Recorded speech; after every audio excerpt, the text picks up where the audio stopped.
चातुर राम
कृष्ण गोविंद हरे मुरारी हे नाथ नारायण वासुदेवा। श्री कृष्ण गोविंद हरे मुरारी हे नाथ नारायण वासुदेवा। देहांत काले तुम सामने हो मुरली बजाते मन को लुभाते। देहांत काले तुम सामने हो मुरली बजाते मन को लुभाते। यही गीत गाते धन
चले। आधे से ज्यादा भारतवर्ष पार हो गया, नर्मदा जी की ओर जा रहे थे। रास्ते में यूपी पड़ा, उत्तर प्रदेश पड़ा। उत्तर प्रदेश में भी मथुरा वृंदावन में से होकर के जा रहे थे। गिरिराज जी को याद आ गई। बोले अरे ये तो वही स्थान है जहां पर मेरे प्रभु अवतार धारण करेंगे और श्री राधा रानी के साथ में नित्य लीला करेंगे। और ये अगस्त्य ऋषि तो मुझे यहां से दूर लेकर के जा रहे हैं। मुझे क्या करना चाहिए? तुरंत श्री गिरिराज ने अपने वजन को बढ़ाना आरंभ कर दिया। गिरिराज जी का वजन बढ़ने लगा। वजन बढ़ा तो अगस्त्य ऋषि को शंका सताई। शंका करने के लिए, शंका से निवृत्त होने के लिए अगस्त्य ऋषि ने श्री गिरिराज को पृथ्वी पर स्थापित किया और स्थापित करके अपना शंका समाधान करने गए। शंका समाधान करके नित्य क्रिया से निवृत्त होकर के स्नान ध्यान करके आए। श्री गिरिराज को उठाना चाहा, पर गिरिराज तो ब्रजमंडल में स्थापित हो चुके थे। बोले गिरिराज महाराज की जय। अगस्त्य ऋषि बोले गिरिराज चलो। बोले महाराज याद कर लो, हमारा आपका नियम था, शर्त थी कि यदि जिस जगह रख दोगे उस जगह से उठूंगा नहीं। आपने मुझे यहां रख दिया है, अब यहां से उठ करके जाने का कोई प्रश्न ही नहीं होता। अगस्त्य ऋषि उसको वहीं छोड़ करके चले, पर क्रोध आ गया अगस्त्य ऋषि को। अगस्त्य ऋषि ने उसी समय गिरिराज को श्राप दे दिया। बोले जाओ गिरिराज, तुम दिन प्रतिदिन एक एक तिल घटोगे। और प्रेमियों ये सत्य है, श्री गिरिराज जी प्रतिदिन एक तिल घट रहे हैं। अभी तो कलयुग प्रारंभ हुआ है, अभी क्या है, हमारे आप लोगों के शायद 150 जन्म हो जाएंगे। उसके बाद में मालूम पड़ेगा कि हमारे पूर्वज बताया करेंगे बच्चों को कि यहाँ पर श्री गिरिराज जी हुआ करते थे, श्री यमुना जी यहाँ बहा करती थी। अभी तो सब कुछ विद्यमान है, श्री गिरिराज भी विद्यमान है, श्री यमुना जी भी विद्यमान है, ब्रजमंडल भी विद्यमान है और ब्रजमंडल के सारे तीर्थ स्थल भी विद्यमान है। तीर्थ स्थलों में जाने से क्या होता है?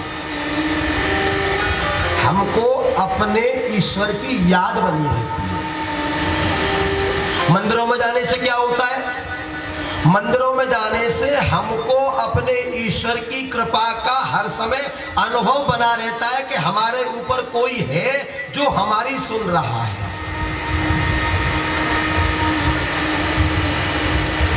प्रेमियों, चली बात में मुझे याद आ गई।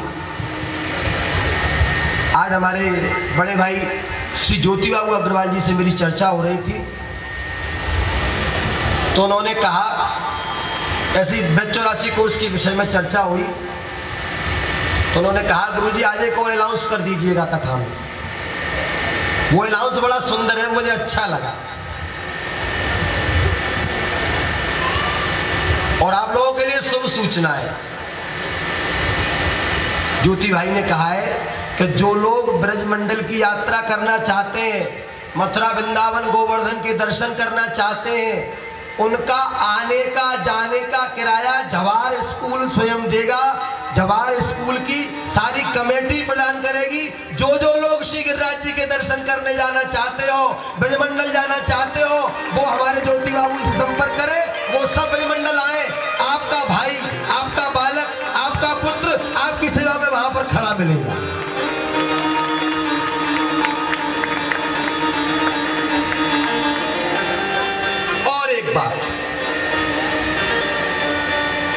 मैं यहां पर आया हूं जिस दिन से, उस दिन से मेरे कान में एक बात चल रही है कि इस स्थान के पीछे कोई मैदान है, वहां पर यहाँ के स्थानीय बालकों का, यहाँ के स्थानीय वैष्णवों का, भक्तों का मन है कि उसके पीछे एक मंदिर बनना चाहिए। इसके पीछे, और इसमें हमारे ब्रह्मा विष्णु महेश 3 वीर लगे हुए हैं। तीनों देवता बड़े प्रेम से लगे हैं। उन तीनों देवताओं के नाम बता दूं मैं आपको? मैंने तो उनको नाम दिया ब्रह्मा विष्णु महेश का, उनका ये नाम नहीं है। एक भाई का नाम है प्रशांत जी राजपूत पिंटू भाई जी, एक शैलेश भाई जी राजपूत और एक शंभू भाई जी बेरीवाल। मैं इन तीनों भाइयों को बार बार धन्यवाद देता हूं कि इन्होंने इतना बड़ा संकल्प किया है। पर मैं इस व्यास गद्दी के मंच से आप लोगों से एक निवेदन करना चाहता हूं कि आप लोग इस मंदिर की तैयारी करो, देवालय की तैयारी करो। शशि बहन जी, यदि उस भूमि के मिलने में कहीं कोई प्रॉब्लम आ रही हो तो आप बच्चों की थोड़ी हेल्प करो। और मैं आप लोगों को आश्वासन देकर के जा रहा हूं, उस मंदिर के दान के लिए उस मंदिर की भूमि पर कथा करने में स्वयं आऊंगा। कथा में जो भी दान आएगा, रसीद जो भी कटेगी, वो सब उस मंदिर के लिए जाएगी। मुझे एक पैसा नहीं चाहिए। मैं भगवान की कथा श्रवण कराने के लिए मंदिर के लिए यहाँ पर आऊंगा और उस मंदिर को यहाँ पर आकर के स्थापित कराऊंगा।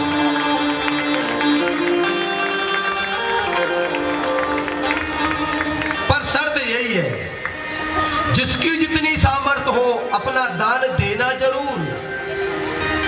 क्यों?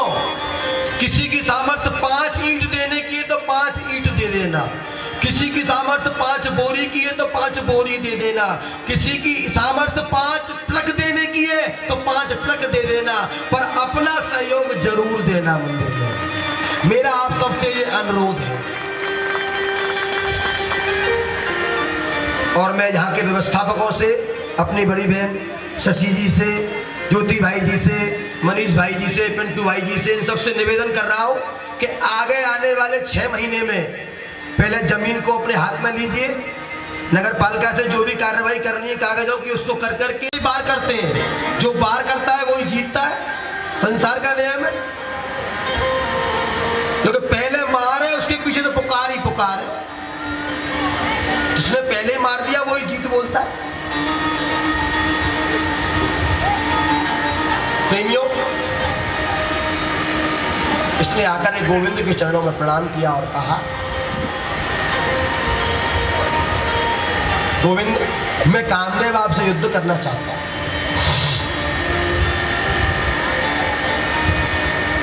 भगवान बोले, कामदेव, हम तो युद्ध करते ही नहीं है, तुम युद्ध क्यों करना चाहते हो?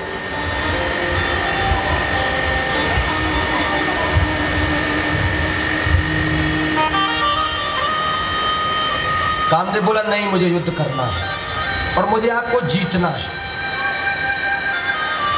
भगवान बोले, तुम ज्यादा जिद करते हो तो युद्ध कर लो,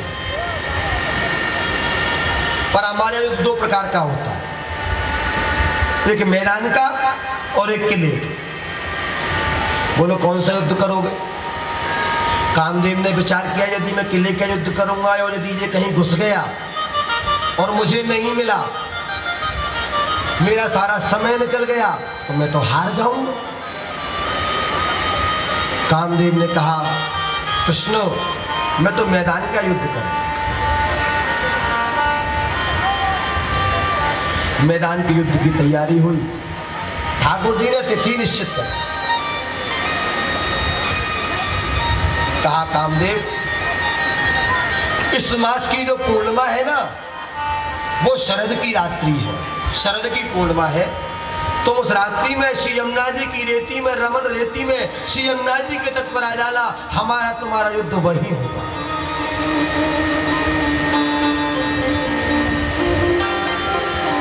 प्रेमियों, आज वो शरद की रात्रि आ गई। भगवान पिता रात्रि शरदोत्फुल्ल मल्लिका वीक्षरन्तो मनश्चक्रे योग मायामुपाश्रितो।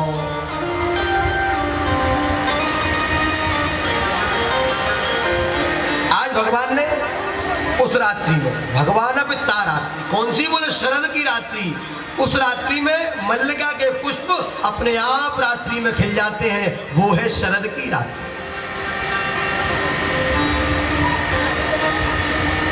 दीक्षरंतु मनश्चक्रे योग माया मुपाश्य। आज भगवान ने योग माया को याद किया है। इतने दिन से भगवान ने योग माया को भी याद नहीं किया, केवल शुरू में याद किया था।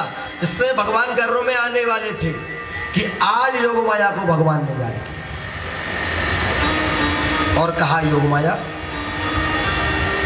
आज मैं रास करूंगा, कामदेव से युद्ध करूंगा।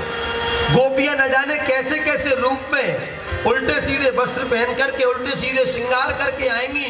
तुम उनको व्यवस्थित कर देना, उनको सुंदर कर देना, उनका श्रृंगार कर देना। योग माया ने भगवान की आज्ञा को स्वीकार किया।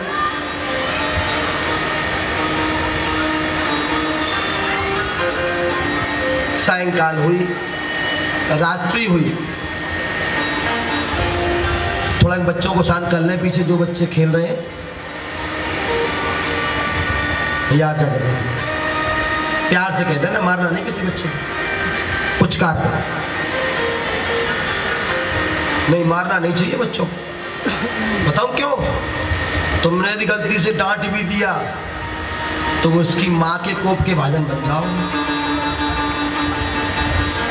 इसलिए बच्चे को डांट मत, पुचकार कह दो, बेटा मान जा भैया। तो क्या होगा पता है आपको? उसकी माँ उठ के आ जाएगी, उसको दर्द आने लग जाएगा। बोले कोई बच्चे, मेरे बच्चे। भाई माँ का दर्द बहुत प्यारा होता है। वेद कहते हैं कुपुत्रो जाये तो कुष्ठप्य कुमाता न भवति। पुत्र को पुत्र हो सकता है लेकिन माता कभी कुमाता नहीं हो सकती। पर इस संसार में कलयुग में पुत्र बड़े दुष्ट पैदा हो रहे हैं। मां को दुख देने में जरा भी सोचते नहीं। अभी मोदी जी ने बड़ी प्यारी योजना चलाई नोटबंदी में। जिन बेटों ने कभी भी अपने माँ के अकाउंट में 1 रुपया डाला नहीं, हमेशा निकाला ही निकाला, उनने भी ले जाकर 2-2 लाख रुपए माँ के अकाउंट में डलवा दिए। बोले मम्मी संभाल के रख लो, काम आएगा। मम्मी कह रही है बेटा क्यों? बोले नहीं मम्मी इस समय रख लो, इस समय मेरी जान आफत में आ रही है।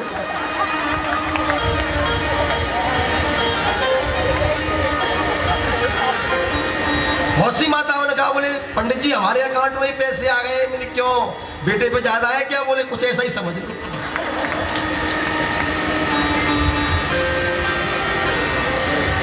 प्रेमियों, आज हमारे भगवान गोविंद प्रेम से मीठी मीठी बांसुरी बजा रहे हैं। ठाकुर जी ने बांसुरी को बजाना आरंभ किया। जो गोपी जैसी स्थिति में थी वो वैसी स्थिति में दौड़ने लगी।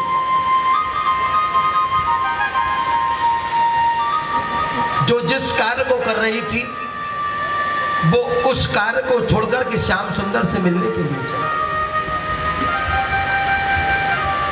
कोई भोजन बना रही तो भोजन बनाते बनाते आटे के हाथ को लेकर कहीं चलती, धोने की तो फुर्सत ही नहीं है, याद ही नहीं है, भान ही नहीं है। लोई को वहां छोड़ा है, आटे को वहां छोड़ा है, तवे पर रोटी छोड़ी है, वो श्याम सुंदर से मिलने के लिए चली। एक गोपी बाल संवार रही थी, खुले केस थे, सिर धोकर के आई, बालों में कंघी फंसी। श्याम सुंदर की मुरली सुनी, फंसी कंघी को लेकर के ही श्याम सुंदर से मिलने के लिए चली।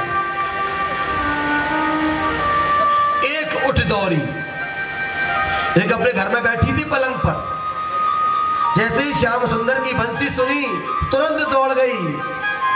एक उठ दौड़ी, भूल गई पौरी। पौरी जानते हैं आप लोग? दरवाजे के अंदर जो गैलरी होती थी ना, उसको हमारे ब्रजभाषा में कहते हैं पौरी।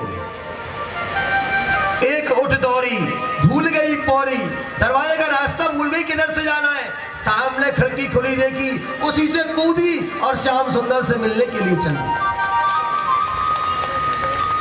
एक उठ दौड़ी, भूल गई पौरी, एक राघवर कौरी, सुध रही ना तन में। एक गोपी अपने चूल्हे में से राख निकाल रही थी। चूल्हा ठंडा हो जाता है ना, तो राख निकालते हैं, साफ करते हैं अगले दिन बनाने के लिए। राख निकाल रही थी, आधी राख निकाल ली, आधी चूल्हे में रह गई, हाथ राख के हो रहे हैं, याद नहीं है धोना भी है। श्याम सुंदर ने मुरली बजाई, बस उनसे मिलने के लिए चल दी। एक उठ दौरी भूल गई पौरी, एक खुले बार। जो केश राशि को धोकर के आई थी, अपने केशों को कंघी लगाए लगाए चल। एक खुले बार, तन की ना संभाल, पल्लू भी ढंग से नहीं है, जैसा है बस श्याम सुंदर से मिलने के लिए चला। एक भूषण उतार, दामिनी जो घन में। एक गोपी आभूषण उतार रही थी, अपने कान का उतार दिया, हाथ के उतार दिए। जैसे ही कान का बुंदा उतारा, दूसरा उतारने के लिए हाथ बढ़ाया। श्याम सुंदर की मुरली सुनी, एक पहले और एक उतारे हुए ही श्याम सुंदर से मिलने के लिए चले। एक उजियारी गोपी नाथ रे निहारी, एक भई बोरी डोली प्रेम की उमंग में। एक गोपी अपने घर में बैठी बच्चे को दूध पिला रही थी, गोद में से बालक को उतारा, श्याम सुंदर से मिलने के लिए चली। सामने पति बैठा है, कहां जा रही है?